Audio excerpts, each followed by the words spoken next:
7, 6, 5, 4, 3, 2, 1. You'll never have the sacred stone.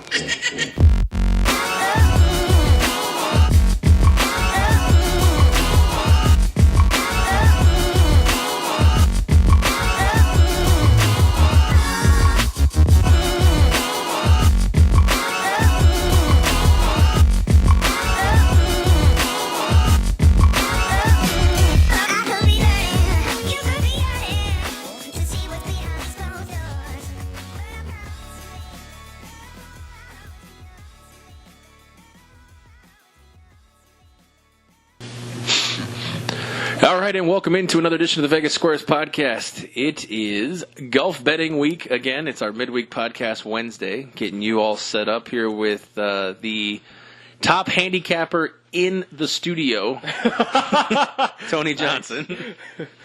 Tony, what's going on, bro?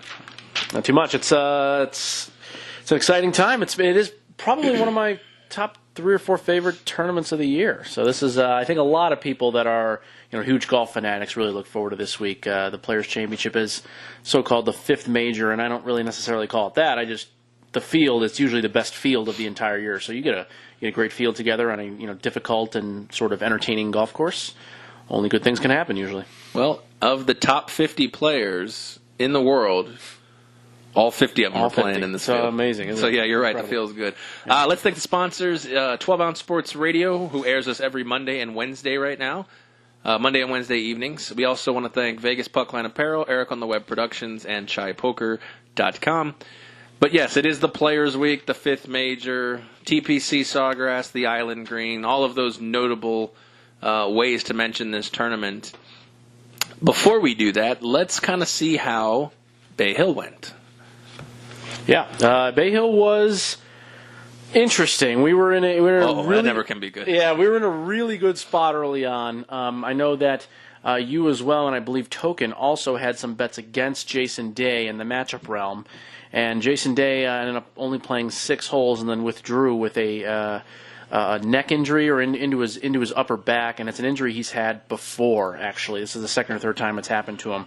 He's missed some time before. There's been some other times where he's just been able to play through it, but it's certainly something that has affected his swing. He definitely worked on our fade picks. Yeah, for sure. So we were fading him anyway, and that the fact that he didn't end up obviously playing all the way through was helpful. So that was a big plus.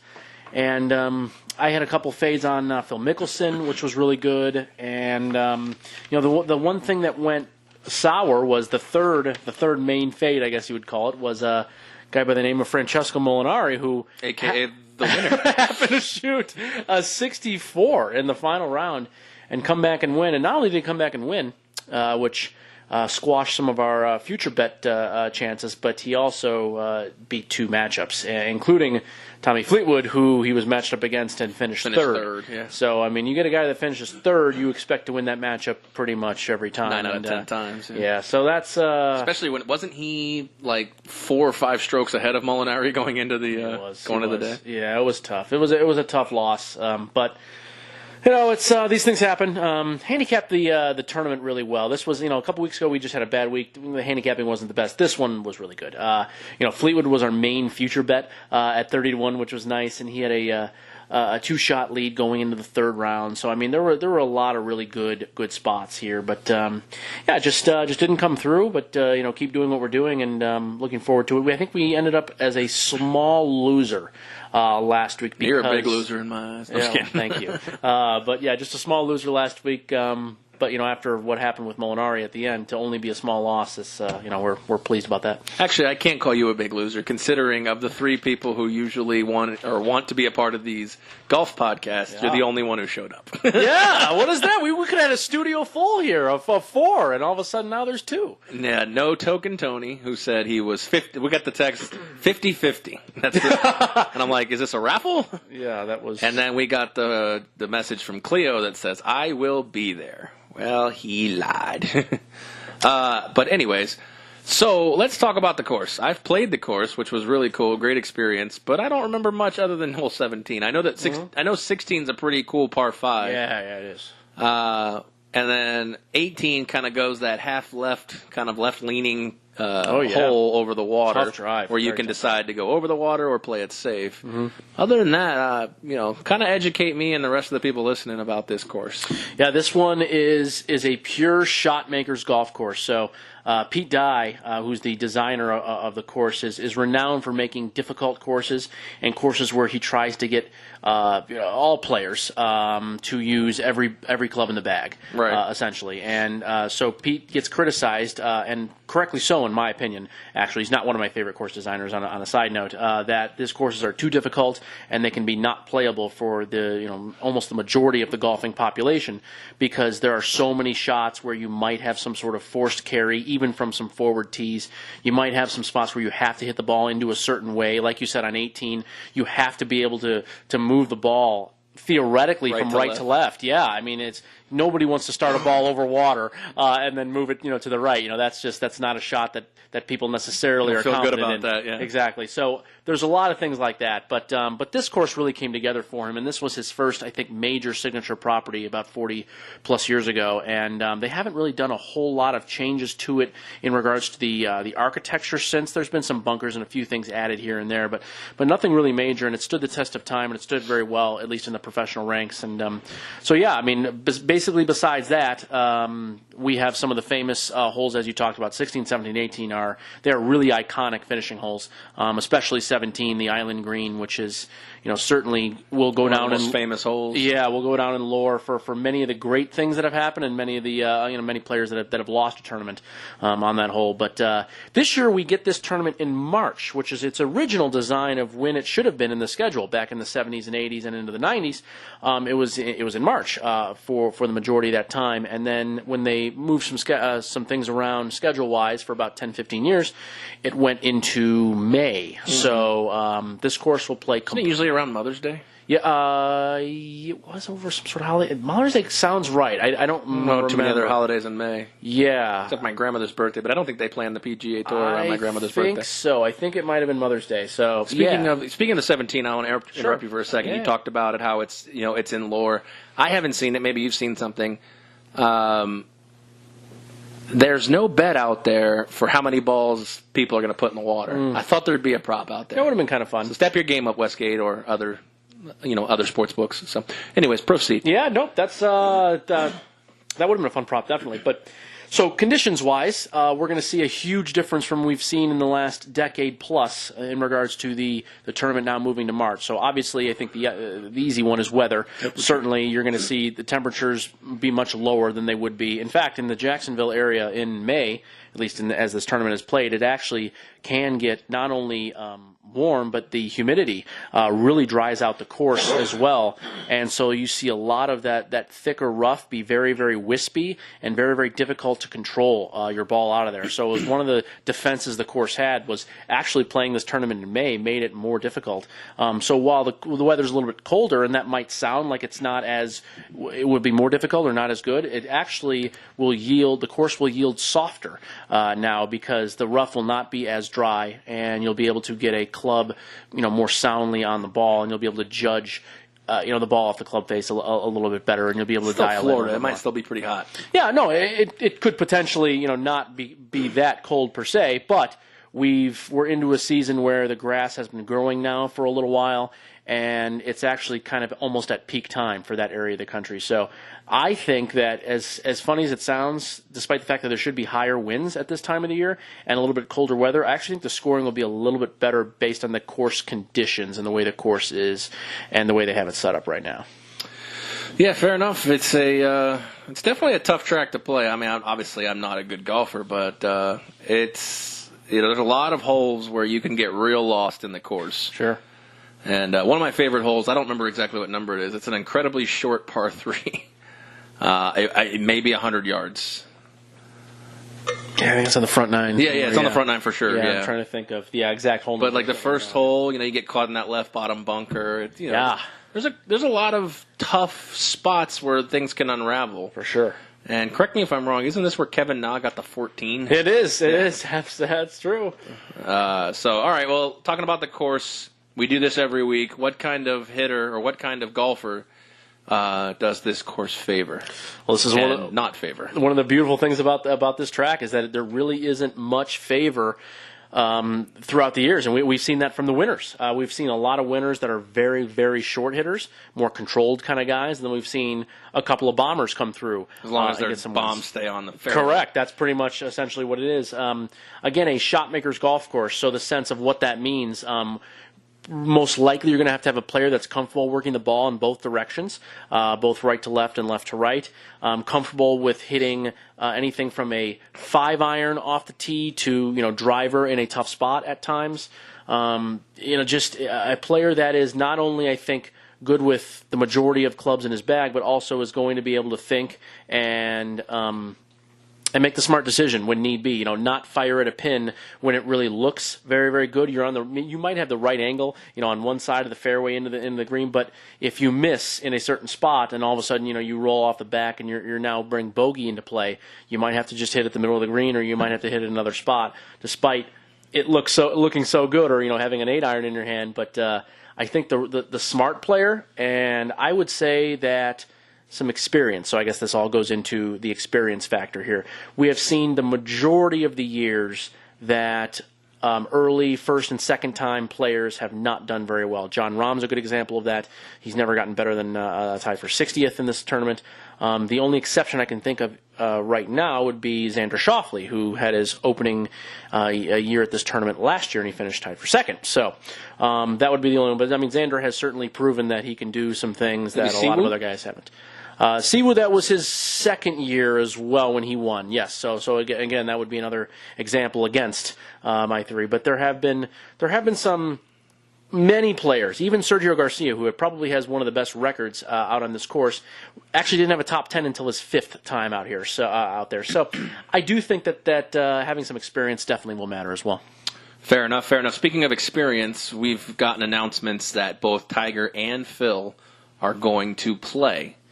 So, before we talk about betting ramifications, because we're going to, look at their odds here in just a second, I want to play a little game. Okay. So I'm going to give you one of their names, and I'm just quick off the bat, just with the knowledge you're going to either choose winner, contender, or pretender. Ooh, wow. A good game. Okay. Winner, contender, pretender. So let's start with Phil. Pretender. Okay. And Tiger?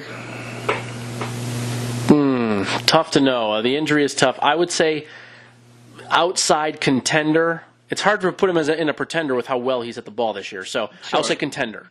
Contender? But we don't know about the injury. The injury is such a big one. I look at contender like T10, Okay. We'll take a look at these two specific players, and then we'll get back to the field here. But Tiger is 20-1.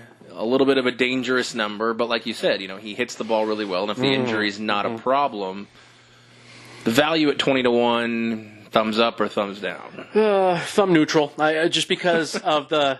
Well, I mean, I would like this to have an opinion. This man can never answer a question. I would like to have I have an opinion on Phil. If we talk about Phil and his number, I'll have something. But no, I mean, we don't know. The injury factor, I think, is enormous here. I think it's really enormous. Does that make you lean more of a fade to leave alone, or Matt? Yeah, just leave alone. I'm a leave alone guy. In fact, I'm. Well, you can't fade futures. You either bet them or you don't. Right. So yeah, if we're just talking specifically futures, which is exactly what you're asking, leave alone for sure, 100%. We'll get to those guys in the matchups a little bit, but Phil's 60-1 specifically, and like you said, with his schedule, with his age, he's looked every bit of being old. He has. Ever since we thought we might get this run here after Pebble Beach after he wins at Pebble, and he's missed 4 out of his last 5 cuts. Since then. So yeah, I mean it's. It's a fade. It's a fade with Mickelson until we get to a spot, I think, that makes a lot more sense after he's had some rest. And, of course, that favors him, or that he's done well in historically. While he won here, his record is not very good on this course. So this is a definite fade for Phil. All right, fair enough. So, like I said, let's take a look at, according to William Hill, the favorites. And I'm sure they're probably not too much different across the sports books. Rory and DJ are 12-1. Obviously, the field is the favorite, but we don't talk about the field because generally you're not going to find anybody in the quote-unquote field that's going to be competitive most nights. You could find somebody. Anyways, point being is we got Rory and DJ at 12-1, JT 13-1, and then we've got a clump here of Rose, Koepka, Fowler, of course Woods, and your boy Molinari with all his new equipment at 20 to 1. Yeah, absolutely. And then, hey, shit happens. Yeah. DeChambeau, Shoffley, and Fleetwood at 5 to 1, or excuse me, 25 to 1. That's the pack of quote unquote favorites. Sure. Likes, dislikes, at least on the futures market. Again, we get to the matchups, but in the futures market, likes, dislikes, causes, concerns. One name that I have bet already. Sinbad. A definite like is Justin Thomas, and I don't tend to bet a ton of favorites, and especially a field where the top 50 in the world are all here. I do think that Justin Thomas should be the favorite in this tournament, and the fact that he is not the favorite, to me, strikes a chord. And if I can get, again, something, my thought was I was hoping for 15 to 1, honestly, before these things came out, or I was hoping for 15 to 1, and so I after he came out at 13 or 14. Have you found it any better than that? I did. We found it at 16 at Westgate. That's the best one. Wow. That's the best number I think you can pretty much probably find around the world. Yeah. So 16 at Westgate would be the only thing I can recommend for all the people that are living out here in Las Vegas. But I mean that's the number there. So Justin's record here. Can they use Kelly in Vegas as a proxy for golf bets? Do you think she does that, or just the Super Contest? I believe she does. Of the very brief conversation I had with her, it was not Super Contest proxy; it was making bet proxy. Oh, okay. I thought that was illegal. Still, I still think that. Oh, I'm sure it may not be fully legal. I mean, I'm just saying. Well, nothing against Kelly. I don't know. Yeah, let's not get her. Not her specifically, but it just the whole Westgate proxy thing seems illegal. Yeah, it does seem kind of shady. I don't know, whatever. But anyway, we're not here to talk about that. Yes, so 16 to 1, which I found at Justin Thomas. So again, I think the best fit for what there is here. In fact, a lot of the top end guys, all the favorites that you named, I actually don't think the fit is all that great for the most part for a lot of these guys. So Justin Thomas, I'm definitely in for. There's a name that I'm kicking around, although I just don't think the odds are quite high enough. Is Xander Schauffele, who we actually did that was about. the guy you took it right out of my mouth. That was the guy I was looking at, especially when you talked about him finishing so well last year to only be able to improve on it. But a no fear guy, a guy that has not been over par in the third or fourth round this year. Kind of a cool stat, actually. All of his third and fourth rounds this year have all been par or better. A stat you love to see from a young player. And, just a guy that plays with no fear. I never see when I play golf. Me either. I don't think almost none of us do. Although Rory only has one round this year that's over par on tour. It's kind of one whole round, one entire round on tour this year. Yeah, that's over par. It's insane. Playing well. Yeah. So, that's my thought there. Are we just talking about guys pro, or do you want me to say something against other names, or are we? Hey, you know what? They got to know why they want to bet something and why they don't want to bet something. Gotcha. So your favorite, I think, you said mostly DJ is the DJ and Rory. I saw 12 to 1 on Williams. Tied roughly. Okay, yeah. So DJ, I think, is the easiest fade that we have. So he's played in this tournament 10 times. He has yet to record a top 10. In fact, he's only recorded 2 top 25s in this tournament, which is pretty mind-boggling. I know the field's very, very good, so I get that, but it's pretty mind-boggling. So my thought is, I've never heard him speak or anything like that. I looked around a little bit this week to see if he said anything before on the course. He doesn't usually say very much.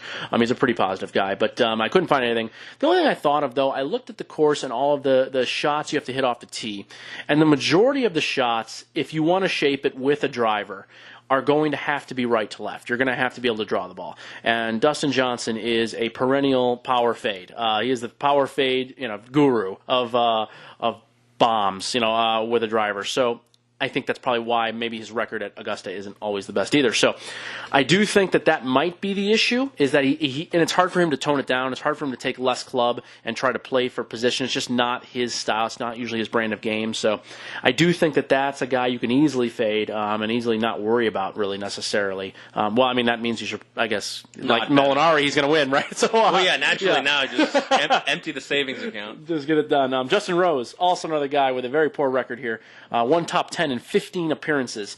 Had a really rough weekend last week. Looked like he was laboring around a little bit at Bay Hill, and he had missed a few weeks in that LA swing where he was out with an injury and also missed in Mexico too. So I don't know if he's still laboring around with some sort of issue going on, but it doesn't look like he's ready and playing at his full, number one potential, which I think he just lost the number one ranking anyway. But some of these other guys too. John Rahm, he's only played here twice, and he's has finished about 65th both times. Never really has sniffed being under par, for the most part, or really well under par and around. And Bryson DeChambeau, again, not a good fit here. So, yeah, I just think a lot of these guys near the top, just their games and the way they're set up just don't fit all that well. Fair enough. So he likes JT, the dislikes DJ, Rose. How'd you feel about Molinari?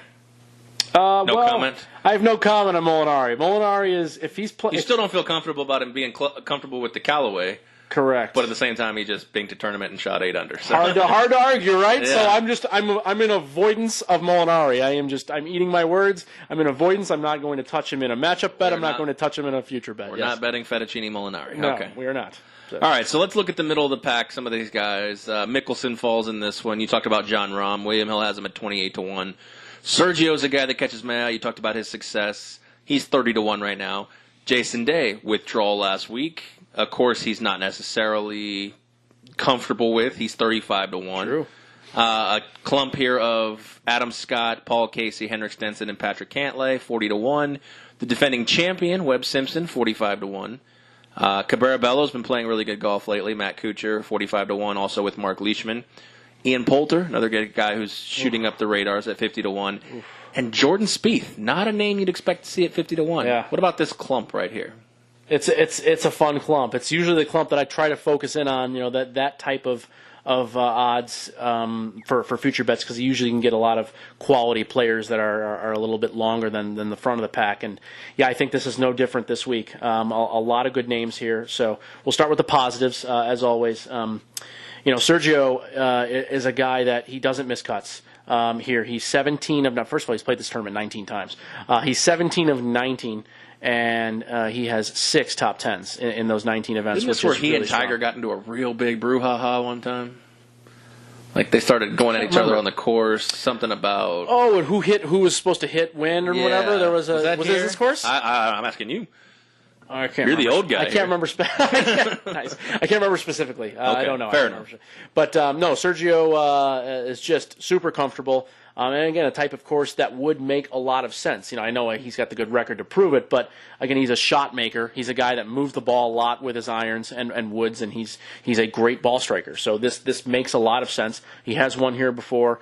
He's had 2 recent top 10s ever since he had the debacle where he took chunks of the course on the European Tour. Just wanted a souvenir. Yeah, he's had 2 recent top 10s since then, so it does look like he's kind of gotten past that, and his game is certainly back to where it should be. So I'm a fan of him, and there's maybe some matchup bets that might make some sense, but again, 30-1 though in this type of field, and Sergio has not won a large event since the Masters, and really hasn't been all that close in the last couple of years. Is just not enough. It's just not enough for me. Do I think he will be, as you would say in your previous 3, contender? Absolutely a contender, but not you want a to guy. play the game with everybody. Well, not necessarily. I'm just, you had brought it up before, and I think it's a good one with Sergio because to me he's a contender here. He's just not a winner. All right, Mark Calcavecchia, winner, contender, or pretender? If he's in a field, I always feel very confident with Calc because he'll bomb and he won't care. So he just puts the foot on the gas, and guys like that in certain events can be tough. But so Sergio is interesting there. I'm not going to put anything out there, but still a good spot. Maybe in a matchup. You wouldn't be hating on anybody who did. No, definitely not. Matsuyama, I know I've made 2 bets in the last 4 weeks on Matsu here in futures, and this week he has not come through. He has not come through. He has not come through in a few years. It's been a while. We have not seen his A game in a couple of years. That's exactly right. And then he had that wrist injury at the end of last year, and that really seemed like it took a long time to heal. And wrist injuries with golfers are always very sketchy. He's starting to become my Alex Noren of the Asian community. I do believe that's a bit of a stretch, but at least lately. Okay, well that's of course Alex Noren's probably my own fault for betting on him. Yeah, and I think Alex is outright missing a lot of cuts recently. Matsuyama's not missing a ton of cuts. He's made 6 cuts in a row. He's not near the top. I'm not saying he's not competing near the top, but he is making cuts, and I do think something should be said for that because he's been in some really strong fields recently. But cuts are hard to do. He's 4 for 5 here with 1 top 10, and the key I think is those 4 made cuts. He missed the cut last year, by the way. The 4 made cuts are all top 25s. So that, to me, is when he's making the cut, he's in contention. And he's come into this tournament, not necessarily always on his A game either. Last year he was dealing with the injury that he ended up having surgery for, so, who knows how much of a factor that really was. But But his record's really, really good in this course. And again, a shot maker's golf course, a guy that can hit every shot in the bag. I really like where he sets up here. He's at 40-1 on William Hill. I think you were reading off William Hill. So I didn't even see him. Yeah, that's weird. yeah, he's at 40-1. He's like 30 at most other places. William Hill had him pretty Missed high. him on the thing. I didn't even ride him. I rode everybody in this clump. But Yeah. So that's definitely a name that I will be betting. I know, third time in 5 weeks, so whatever. We'll see what happens. But I do think 40-1 is a little too high there. And the other name that I think you brought up that was really quizzical of where he's at, and if you're going to get into the 50 range with Jordan Spieth, it's just he has to be bet almost blindly because I think and the key can dominate. The key here is exactly right. He can dominate, and I don't think he has to have great form to come in and win a tournament. It's, it was like my sort of odd J.B. Holmes type of theory, 2 or 3 weeks ago, where form doesn't necessarily matter that much. We've seen Jordan come in and dominate a tournament, and he's been there and done that. He's won tournaments way out ahead as a front runner. He's won tournaments way behind. Nothing really phases him, and if his game comes together, and he's had some rounds this year where it has come together, he's still making big numbers, and his putting numbers are still down, but when it all gets together, I believe he's won this one before too, hasn't he? It's something. No, he is not. He is not. He's not one out here, but his record is fine. I mean, it's good. He does have one top 10 and one top 20. He's missed the cut a couple times too, but. Okay. But yeah, no, it's a course that would make some sense of certainly he could fare well in. So 50-1, I just think this is one you just take a flyer here and you don't really worry about it too much. $10-15 on it. Yeah, maybe at the Masters when he's 15 or 20-1, that those odds might be a little bit too low still if he's still not in full form. But 50-1, in an event, I don't really care where the course is or what it is. This is a good spot as any. So those are the two that I'm on for sure in that middle range. The ones against, I think we talked about Jason Day. Not going to be on him until we know for sure we're confirmed that he's healthy and he's good enough to go here. Okay. Tony Finau has got a terrible record here. 50-1. Yeah. It's just a terrible record here. I don't know what it is with Finau. Finau would be a guy I like at most spots. He's only made less than 50% of his cuts, and he hasn't cracked the top 20. So just going to kind of fade him until we see anything different. Yeah, it's kind of a far cry from last year. He was when he was everyone's darling. Yeah, coming into the Masters, especially because he was doing so well leading up to that. Which one did he play on a broken ankle? That was the Masters. Masters, yeah. Yeah, because when he broke it on the par 3 challenge. So that was my most famous winning of a wager. I had a top 10 wager for him that week. I bet it on Tuesday before he had the ankle injury, and he came back and he's still top 10. It was incredible. But yeah, so another guy I am fading here is Mark Leishman, who would be a guy that you would think a potential windy type of tournament where he's the win player extraordinaire. Big Australian that can move the ball, really, really well. And just, again, poor record here and has struggled on the par 3s especially. If anything gets to Leishman, it's the short irons. And as you correctly pointed out, we have 2 very short par 3s in the front and the back 9. And, as in number 17. And guys that struggle with their shorter irons, which is the crux of when he struggles with his game, is that. So I do think he put one in the drink last year too. Yes, I think he's done it on multiple occasions. I remember in previous years too. So just another guy I'm just going to fade in the future market. Nothing against Leishman. Certainly he's a guy I like for the most part. But it's crazy thinking from experience. And look, I'm not comparing myself to any of these PGA card holders. But I stood up there in 17, fucking shaking in my boots, pissing in my pants. Oh, yeah. I launched one of the most perfect shots I've ever hit in my life. Oh, nice. There you go. Yeah. And just to watch these people, and look, like I said, I've only taken one shot on this hole. But I'm like, how can you leave it short? How can you leave it long? Like, it's not hard. But right, it's a short hole. Don't let me let me try to tell them how to do things. Sure, they're only playing for millions of dollars in front of millions of people. So yeah. No, it's just I don't know. Like, I don't hit a lot of good shots. That one just. I watched it, and I'm just like, oh, shit, that's too long. And then it fucking landed within 15 feet. Wow. So, yeah, I was pretty damn impressed. You should be. All right, so you talked about fading Day. You're not quite on Sergio because of the money or the amount. And Leishman, you're just not a big fan of. And Finau, yep. And Finau. Spieth, we're blind betting. We're already putting that one in. Yes. What about the defending champ?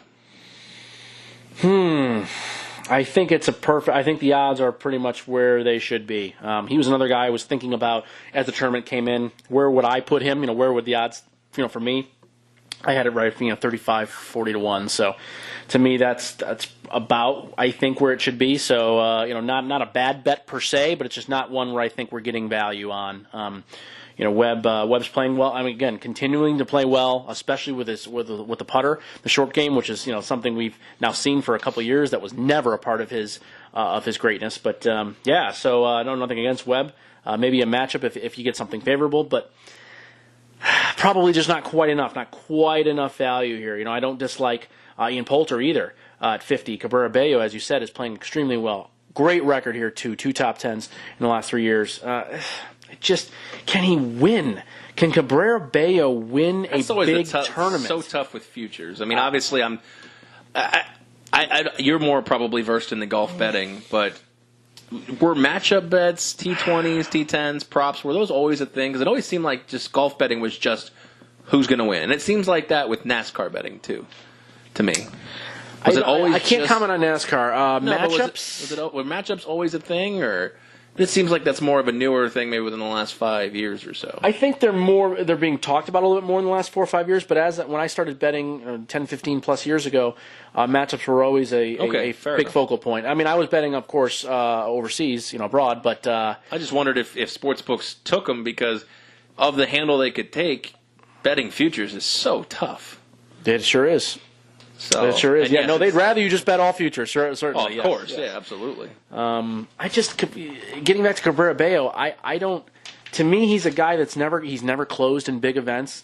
I think he's got the nerves get to him at times, whether he would want to admit it or not. He's a guy that doesn't close. And if we're going to bet futures, as you just correctly said, futures are very different than winning a matchup bet or a top 20 or something like that. I just can't. I've never seen him close in a big tournament. He's never won on U.S. soil, and to me, that's just scary stuff. So I'm going to fade until further notice, until I feel like he can close. From a future standpoint, yes. Absolutely. In a matchup bet, we've certainly been on him, on and against him this year, but. Yep. That's my feeling with Cabrera Bello, but his record is good here, and I have nothing to say negative against that. But we will not be on him in the future market. All right, let's take a look at the long shots. I look at this at the 75-1 or greater. You've got a few popular guys in here, and again, like you said, the top 50. Some of these guys are going to be longer shots. You have Tyrrell Hatton, 75-1, Bubba Watson, 75-1.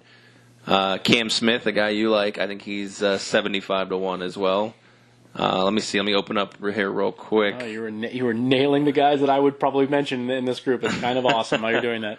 Let me see if I can nail another one. Hold on. Is there like Kevin Kisner? Exactly. Oh, look, my boy Alex Noren, 100-1. And then just a nod to Token, who can't seem to ever show up for these podcasts.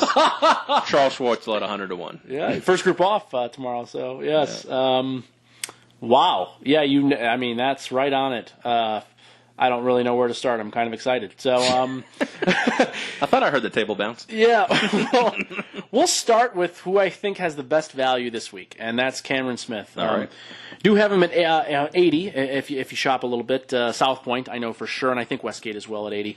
Okay. This is the best value, I think, in the entire event. He's only been here a couple of times. This will be his third appearance. He's made both cuts. Somewhere in the 20s and 30s he's finished. Nothing spectacular, but he's been solid enough. But what I love about Cameron Smith is that we joked about Mark Kalkovecki or whatever. Has the same type of style on the course. It's just foot on the gas always. And a guy like that, you may not necessarily, this is the opposite almost of Cabrera Bello, you may not necessarily want to be on him in a matchup bet per se, because he will make a big number here and there, and he will fade on some courses. But if he's on, and he's playing really well. Last week, didn't he? Yeah, he did.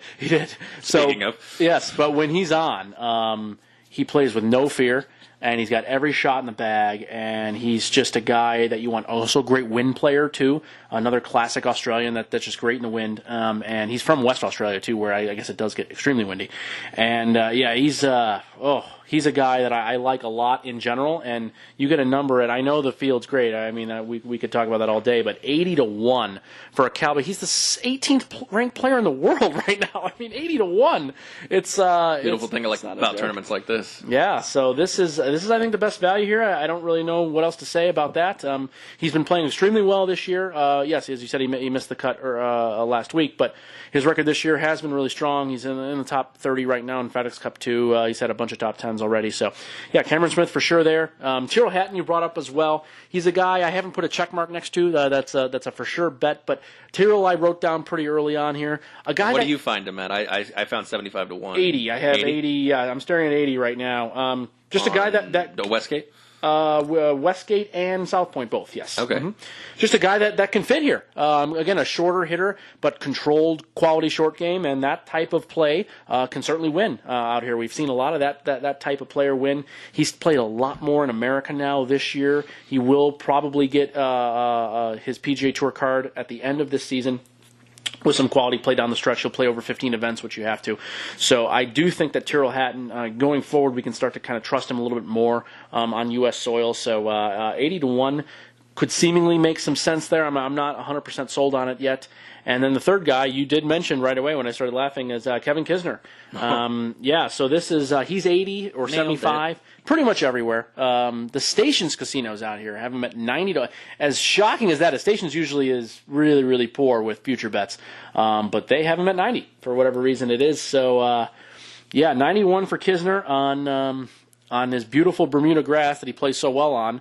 Yet he can't seem to make very many cuts consistently on any other type of grass. But out here in the southeast or down in the southeast, he is a really, really, really strong player. And I think the reason is the comfort level of seeing those courses and growing up there and playing throughout his life and just that type of grass. Putting and especially short game shots on Tiff Eagle Bermuda is just a different animal than pretty much anything else. And you get club right on the ball. One of the reasons I think why Rory is so good on these type of courses is because where he grew up, he had to get club right on the ball on those links style courses, and otherwise you pay a penalty. So I do think that Kisner finally making a run last week. He had a rough start to the year. I think he finished outside the top 10, but he started I think 5th the day he kind of faded a little bit on Sunday, but got a taste of being sort of back in the mix. And you get a guy like Kevin Kisner playing well at 90 to 1. We say yes. Fair enough. Yeah, that is good value, especially if you can go over to Stations or find him somewhere offshore that you can... oh, yeah, sure. And even 80 or something like that is fine. I wouldn't scoff at anything like that, certainly. For sure. A guy you want to have. Yep. All right, let's look at... I've made a few... I'm going to be betting a few here that I'd like to point out there. There's some T10s, T20s here. Like I told you, my new favorites. They are fun. Westgate, in the bigger tournaments, I actually found these stateside. Some of the smaller ones you got to go to offshore books, but these are stateside on the Westgate app. First one I'm going to be betting is the no on Dustin Johnson in the top 10. I have that one in already. Beautiful. And I also will be betting yes on Rory in the top 10, even though, like you said, he's not the greatest on this course. He's playing incredibly well right now, and I'm sure he got there a little bit early and shooting some practice rounds. Also, I have Schauffele. Yes, top 20 plus 150. Good value, I thought. Like I said, good value. Yeah. I mean, Xander's awesome. To finish in the top 20 is huge. I don't think there's going to be. I think there's going to be a big clump. So I think he's going to finish. Okay. Pretty close. No more than 4 strokes off the lead, if he doesn't win it, obviously. Tommy Fleetwood, this one I don't feel as confident about because he's one of those pedal to the metal guys, it seems like to me. And if he can't hit a fairway, he is, yes. There could be big problems. But I have him, yes, plus 175 in the top 20. And I have Mickelson, no, minus 400 in the top 20. Again, not great value, not a great bet, but I feel it's pretty confident that he might even withdraw from this. Yeah, well, it's not. I mean, it's moved to the no minus 450 now. Oh, so well done. Somebody's betting it. Nice. Yeah, that is. Well, that is a little bit uncomfortable, I would say. I don't have too much on it. Probably, $30 to win. What is that, like 10? Yeah, a little less than 10, yeah. But either way, I feel more confident in the DJ No top 10. That would be my favorite out of these for sure. Yes, I do like those a lot. I do have, I'll add in a couple. We have Spieth on yes in the top 20 plus 290. Oh, wow. And then we have Matsuyama at, top 20, for yes plus 190. Okay. So, Matsu's essentially 4 out of the 5 years been in the top 25, I guess, but very, very close. Top 25, you take your chances. Yeah, especially yeah. with plus money. And I just like where his game is at. Yes, he's not in contention. I understand that, but his game is strong right now. It's good. So I think it's good enough where he kind of pushes it now to contention, if and when he does. I don't know when that's going to be, but this tournament is as good as any. So I like that one there. But your spots here, especially with the DJ No.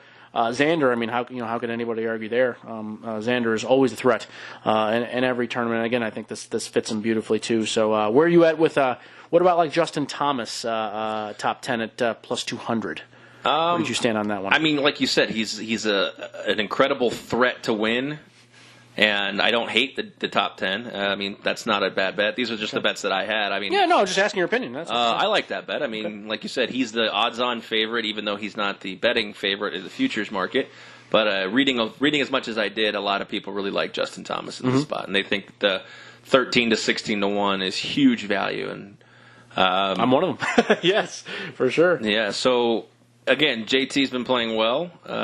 You just never know in a spot where he's going to lose control of the putter. Yeah, that's true.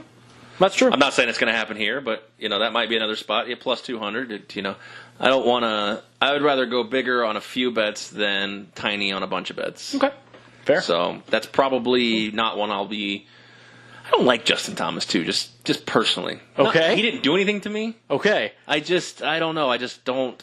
Of the 4 of those young up and coming guys, he's just not my favorite guy. All right. Well, fair I like enough. Spieth. I like Ricky.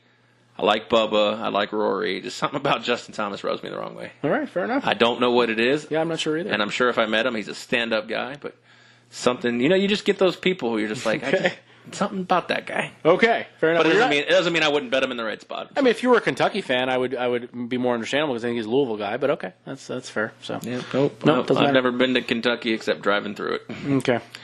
So you said you've already said your T10s, T20s. How about, do you have any miss or make cut bets? I don't have any yet. I was more concerned about getting through the main futures market actually right now. So it's not that I may or may not have any of those. Maybe you can post them on Twitter. Maybe I can. Yeah, I know. I've been brutal with doing that, but I have not. I've looked very briefly at them, but I have not made any wagers at all. It would probably be essentially the same type of stuff, that we're talking about, right now. The guys that I'm not a big fan of, I would fade, and I wouldn't really bet on a lot of the yeses, just because I don't want to be laying. But even fading large guys, lines. they could make a cut in this spot. They can, but it's a very strong field, and there are big numbers out there. So I'm more okay to do it in a tournament like this, especially with the weak field, versus a tournament like the Masters or something like that, where the field is just so much worse, and it's smaller too. It's not only a smaller field, but it's immensely worse than this field. So well, and also a fun one to bet, a prop bet right now is they're projecting sportsbooks the cut to be around even, and the total score is 144.5. You can go over or under. I didn't look at that one. Which yet. essentially makes it even or a plus. If you like the over, you're looking at +1 or +1 or greater. Or if you're looking at the under, you're looking at even or lower. What are your initial thoughts about something like that? I don't have any. I didn't have any track record or history to go off of. But those are tough. So that, I think, weather has a huge effect on that one, depending on the course. That would send it shooting skyrocket up. Yeah. So what is the weather expected to be like? Windy on on Friday. For the second day, relatively moderate. For that area, not too bad, but like 12 to 15 miles an hour. It's right on the coast there. Yeah, and but relatively decent weather, no rain until the weekend. So the key there, weather not terrible, although Friday might be a little more difficult than Thursday. So I guess that's when the nerves start kicking in too. So that's true. And but the course, how is the course also going to play with the quality of and how the grass has grown now? Again, I think it goes without saying. We've seen some brown spots before. We've seen it wispy. We've seen it tough in May, and I do think that having in its prime time right now, I think they punched the course and the greens like 10 weeks ago. They said 10 or 11 weeks, and it's grown, and they've had a really good grow there, and it's in tip top condition. So I think that'll help a lot, especially with just the ball rolling on the green. You know, we've seen putts not go in on this course when it starts to dry out. You know, that are just the ball is bouncing up and down. There's nothing you can do. You know, it's just grass that's dying on you. So I do think that's kind of an interesting factor as well. It's something I'm just going to avoid because I don't know. I don't know how it's going to look. I don't remember when it was played in the early 2000s or whatever in March. I just don't remember that very specifically. So give me a lean, politician man. My lean would be the under at +1. Well, right now I'm looking at it, Westgate +130, under 144.5. So even par or lower. Yes, that would be my lean because I do think the scoring will be slightly better than in years past. So if I feel that way, then my lean is there. Well, then let's go into a few more prop bets I had Okay. here that I liked. So if you think the scoring is going to be good, the winning score over under 274 and a half. Now we got to choose a specific player. 110 that's either tough. way. Yeah. Not a player. Well, I mean, that's a field bet. I mean, the Webb- biggest bet's a field bet. So. Webb won it at 18 under last year. Yeah, he dominated. And again, like you said, the tournament was in May. You expect a higher score. But I looked at the last 6 years. It's literally been 3 and 3 on this number. 274. Probably would lean the over. Would be my brief thought. That's a lot. I don't know. So you believe that? I think 274 averages out to what? 13 over? Yeah. 13 under par? Yeah, about 13. Yes. So you believe that the winning score will be lower than that? I do. If I had So to. you expect scoring, but the winner to not get more than 13. Right. Interesting. I do think. I think what you said before. You said something about a group and clump. I do think that this will be more of a grouped leaderboard than we've seen, and possibly. You know, I think there was a chance in Mexico somebody could run away with it. I thought there was a chance at the Genesis somebody could run away with it. You know, we were right one time and not right the other time, but I do think that this one could be very, very, very well grouped here. I don't know. That's my own thought. I know we have the top 50 in the world though here, so I mean one of those players can just go crazy. Yeah, a few of them. That's can my go own. low. That's the argument against me there, which is a really What was good it? argument. Mexico? Was Mexico Really good the one argument. DJ won? Yeah. Didn't he and DJ Rory and just Rory run away with they it? lapped Yeah. everybody. Yeah. I know. That's a good point. Yeah. Well, as you can tell, I'm not confident at all. So my lean would be the over 274.5, but I'm not all that much. There should be some decent rain on Sunday as well. So I don't know what that means, but I mean That means that things are going to fall out of the clouds onto the ground. Yeah. It's water. It's precipitation. Do you know how that works? right. Yes, but the fact that it's happening on Sunday versus Saturday, Big day. it won't. Yeah, and you won't have a softer course on Sunday if it happens on Saturday. So I do think that could be detrimental for final round scoring, and then we see everyone come back to the field and it get clumped, especially at the end. That's my new favorite word for the day, clumped. That's what I'm going with. But as you can tell, not at all confident whatsoever. All right, how about this one? This is a fun one. Okay. A hole-in-one. Oh yeah, the hole-in-one bets. Yes. You always see these in the big tournaments. Yeah, no, they like plus these. 110. They like these. I always bet the no. And with the exception of Right. 2 or 3 tournaments, that's Right. all right. Yeah, this is 17's not a hole-in-one hole. Oh, and so there's only, I believe, 2 other par 3s. And Yeah. if my memory serves correct, I think you only really got a shot on one. And that's the short one. Yeah. I believe there's a 240-yard par 3. I could be wrong. This is one of those. It's like a Super Bowl prop, where the have fun thought with is it, yeah. the thought is that the public just wants to bet on yeses for the most part. So it's usually best to be on the nose on this side. It's hard to do no matter what. So. Yeah, and I would want to look at the history, certainly, before I made a bet like this to see how many holes in one there actually have been in recent times, so that would be a good thing to know. But without doing that and just making a pick here, I am on your side with the no as well. So I'd be on the no, every week, pretty much, because I do think that this airs more on the side of that's where the value will be, because they know that people tend to want to bet yeses. All right, last prop bet I found before I tell you the most amazing prop bet I found. Okay. Last prop bet I found is lowest round shot, 63.5, over -120, under even money. The course record is a 62. That was Brooks, right? Or was that just a Sunday record? I don't know. I will look. I think Brooks just had the Sunday, right? Yeah, it might have been a 63, so I guess that's just the record on Sunday. Ooh, that is interesting. 63.5? Wow. I will take the over I will take the over 63.5. So that's 8 under or worse.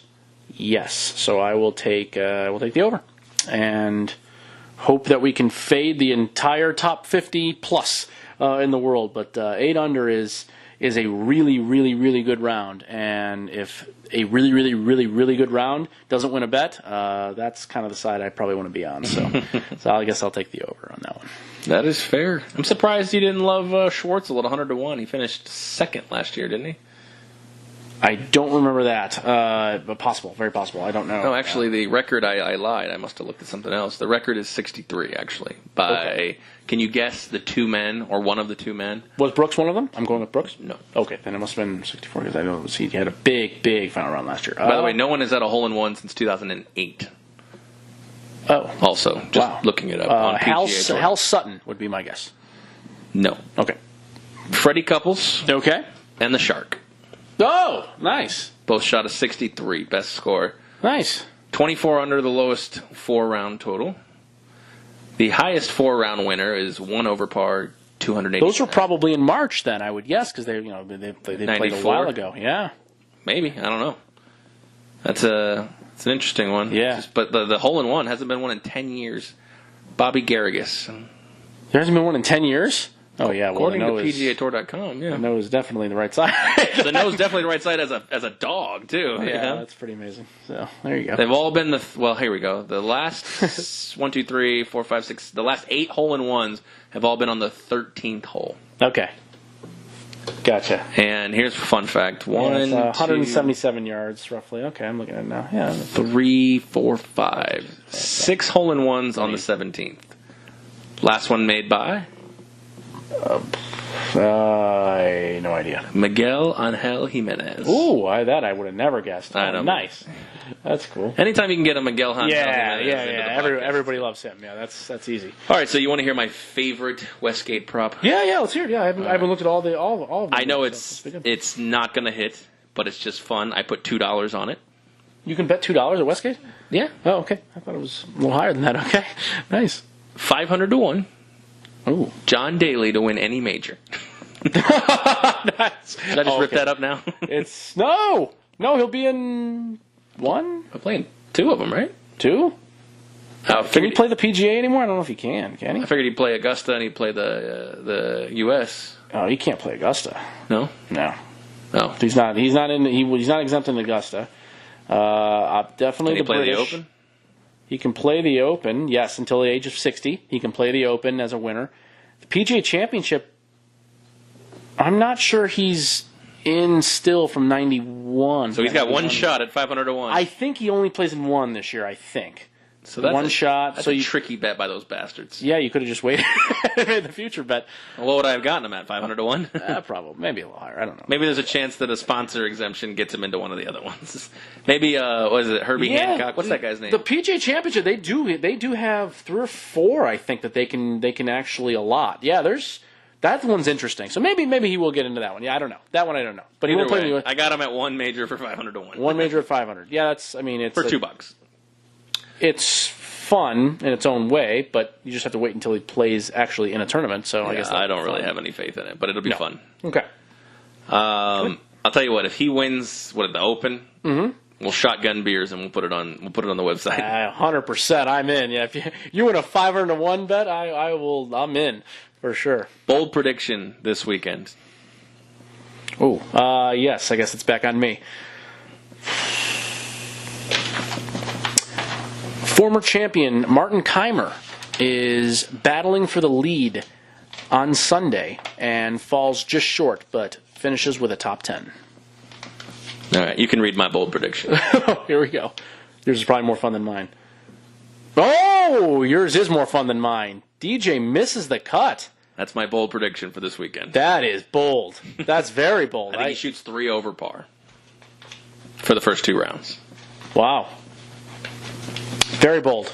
I hope it's true because I have him against in a matchup bet or 2. So wow, that is all right. So we have a few minutes left. Let's talk matchups. I didn't really prepare any matchups. I didn't look at them. Just fire? Time was short this week. You can just fire away. I'll fire. Okay.